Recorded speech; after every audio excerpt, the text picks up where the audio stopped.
What's going on, everybody? How y'all doing today? My name is Frank Reynolds, and welcome to another episode, Is It Worth It?, where I talk about books across all genres, reviewing them and letting you know which are worth your time. Today, as promised, we are looking at the Good Morning America fiction novel of the year in 2020, The Midnight Library. But before we get into that, I wanted to address something that I've actually been asked a couple of times in the past couple of weeks. How do you review your books? It's interesting. To this point, I've only really gone off of instinct. As we get more into this show, I kind of wanted to create a measurable review system that looks at all books through the same lens. This is what I like to call the worthy meter. A book's worthy meter score is going to be a compilation of 10 different elements related to storytelling. These elements can be used across every genre, creating a fair playing field for every book when we talk about where they stand on the worthy meter. The 10 elements making up the worthy meter are action. This is stuff that's happening in the book. I'm not necessarily talking about fight scenes, but moments where drama is developing and playing out in various ways. Characterization.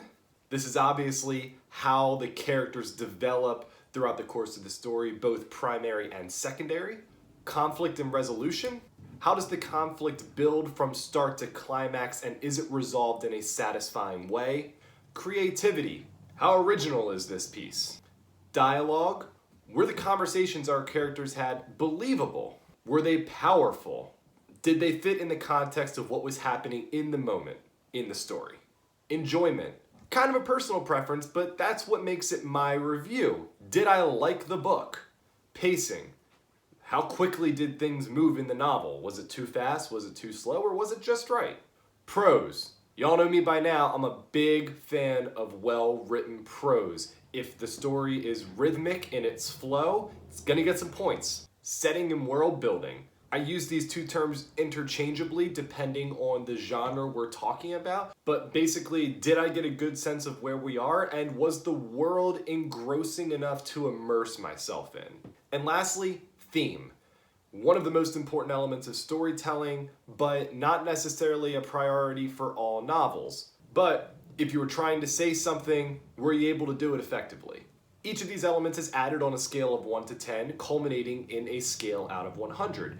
There's also an extra credit point available if I found the title and the cover art blended seamlessly with the narrative.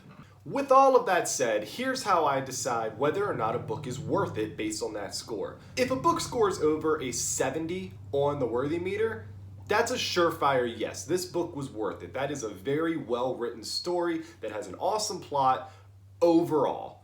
If a book falls in the 60 to 70 range, it might be worth it, but it's going to depend on a couple of factors. If a book falls under 60, that's a failing grade in school. I'm probably not going to consider it worth it unless there is some crazy factor in play that makes it so unique you need to check it out. Before we get into the Midnight Library, let's look back on all of the books we've done so far and give them a rating on the worthy meter. For context, Is It Worth It started with a review of the Saviors series, a Hunger Games-esque dark fantasy story that I deemed worth it for you to read. After putting it through the worthy meter, I found that the Saviors series ranked as a 76 out of 100. According to the scale, definitely worth it. Likewise, The Priory of the Orange Tree, a fantasy epic that I deemed my favorite read of 2020, scored an 84 on the scale. Definitely worth it. The Dinner, however, was my first book that I said was not worth it, and after putting it through the scale, I found that The Dinner received a 54 out of 100, so probably not worth your time. At this point in the show, some of my reviews were more tailored to certain readers, and they would be worth it if you enjoyed X, Y, and Z. Leave the World Behind, a literary fiction story focused on a family after a cataclysmic event, was one of these stories. After putting it through the worthy meter, I found that Leave the World Behind got a 69. The Eye of the World, Robert Jordan's first novel in his gigantic fantasy epic, The Wheel of Time, scored a 70. worth it. The Kingkiller Chronicle, a series that I have said is arguably my favorite of all time, scored a 92. So you can tell that if you get over a 90 on a book, it's exceptional in almost every way. Deerskin, Robin McKinley's dark fairy tale from the 90s, was one of those stories that I thought failed in certain aspects but succeeded in others to a point where it was probably worth it simply for the sheer emotions it would evoke.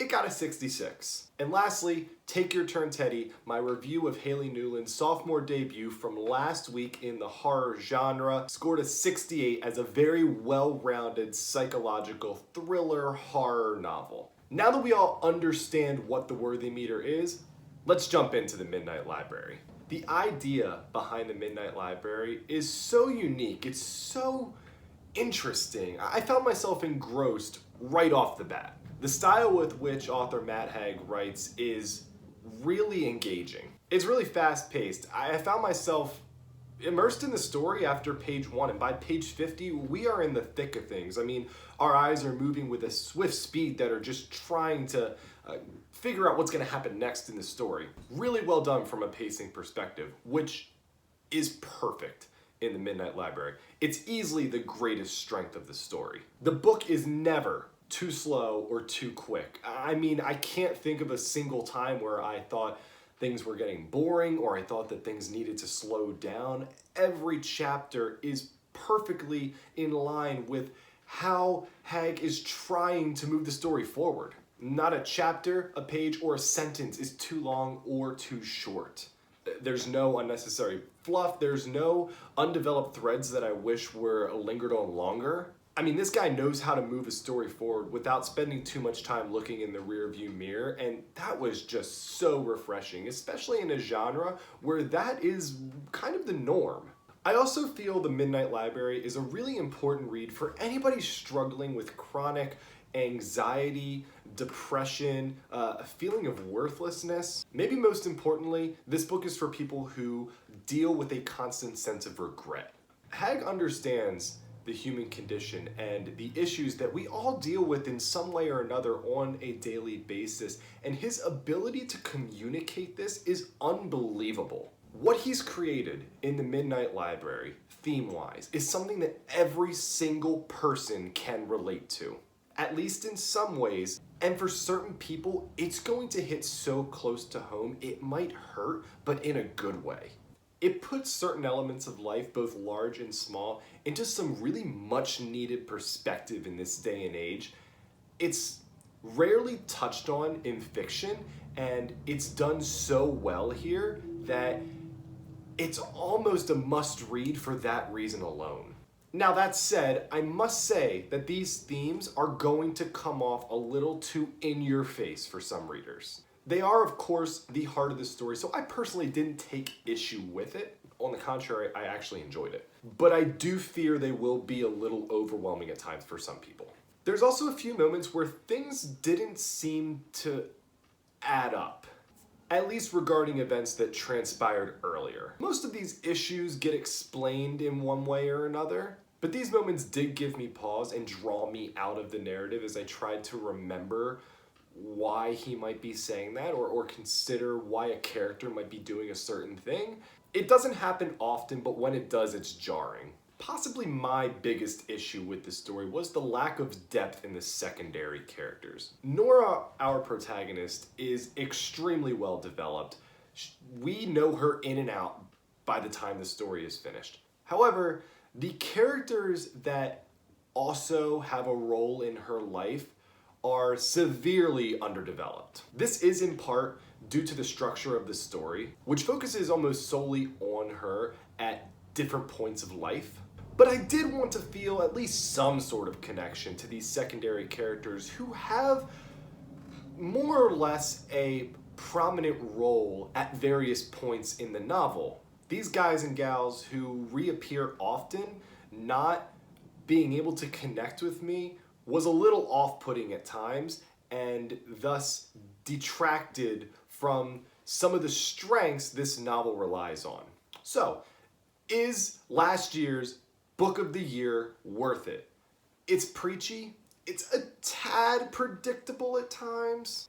And the climax isn't exactly genre bending. But other than that, this book is a surefire yes when we consider whether or not it's worth it. It's deep, thematic, and it's exceptionally well paced with a really well-rounded and relatable protagonist. For fans of fantasy, science fiction, and time-traveling genres, especially those who are looking for validation of the purpose and value of life, this is a must-read fiction story that will lift your spirits and fill you with a renewed sense of self-worth, compassion, and really gratitude.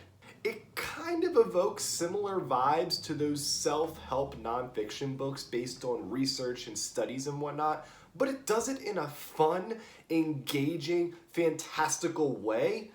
It's a really cool read for somebody struggling with things that we all struggle with from time to time. If you need that validation and you're seeking to understand some of the decisions you made in the past and looking to absolve yourself of regret, this is a great read. It's a quick read, and it's something that is really going to help get you through the next couple of months as you reflect back on the messages that Hag presents in the Midnight Library. On the worthy meter, I found the Midnight Library scored an 82, a really respectable grade that makes this absolutely worth your time. Thank you so much for joining me today on another episode of Is It Worth It? For more video reviews, please subscribe to my YouTube channel, my Instagram page, and remember to click that like button if you did enjoy this video. Next week, one of the biggest sequels of the year releases in the science fiction genre. I'm talking Arkady Martin's sequel to the Hugo-winning novel A Memory Called Empire, A Desolation of Peace. If you've considered picking up this space opera before, I've got you covered with my review of A Memory Called Empire next week in preparation for this massive release from Tor Publishers. Thanks again for joining me and for your continued support. Stay healthy, my friends. Keep on reading.